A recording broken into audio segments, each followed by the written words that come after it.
everyone. My name is Beth Mace. I'm the Chief Economist and the Director of Research and Analytics at the National Investment Center for Seniors Housing and Care, also known as NIC. So thank you for joining this brief commentary today. So I have pretty good news, actually. In the fourth quarter, we have new data, and it shows that there's been a pretty steady improvement in demand for seniors housing, both for independent living and for assisted living. So we're not out of the woods, but we're certainly in a better place. The occupancy rate has climbed in the fourth quarter to about 81%, and that's up from a full percentage point from the prior quarter. And we're above the low point as well from where we were. So seniors housing had a challenging time during COVID, and we lost about 42,000 units in the NIC 31 primary markets. But many of those have now been sort of taken back up again. So that was pretty positive. If you actually look at the occupied units in the fourth quarter, occupied units were back at their second quarter 2020 level. So again, that's encouraging. We have a little bit of a tailwind at us because during the pandemic we saw a drop in new construction activity, largely because banks weren't financing deals. So we saw a slowdown in starts. And that slowdown in starts in 2020 is actually now translating into slower inventory growth. So that should act as a tailwind to allow occupancy rates to continue to grow in the rest of 2022. So that's all good, but it's not, there are some challenges. Of course, we're still well below the peak occupancy rates of where we were prior to the pandemic. And labor has become a significant issue in the sector. Other than dealing with the virus itself and now the Omicron virus, labor is probably the second biggest challenge facing the industry.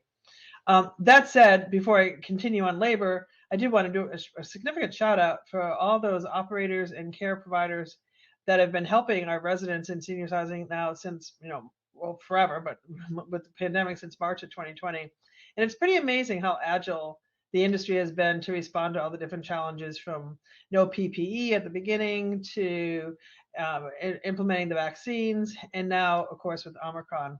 So the good news with Omicron, if there is any, is that it doesn't seem to be as fatal.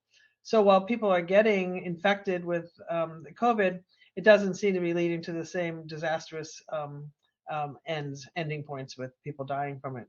And that's the case also in senior housing, not just in the general population.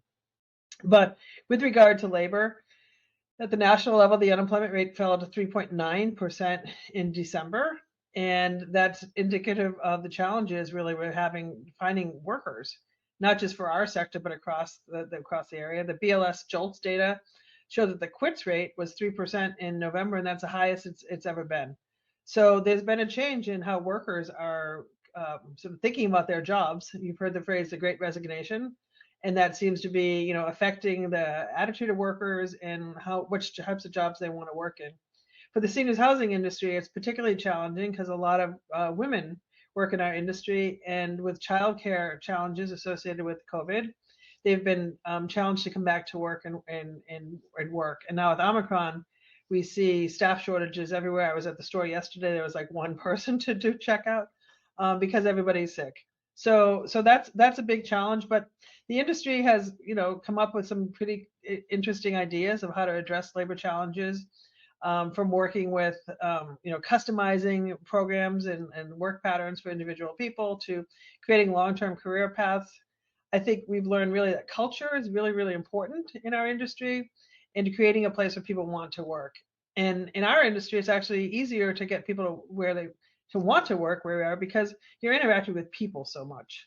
So I call our residents in senior housing, I call them wisdom keepers. They've been around a long time. They've got a lot to share.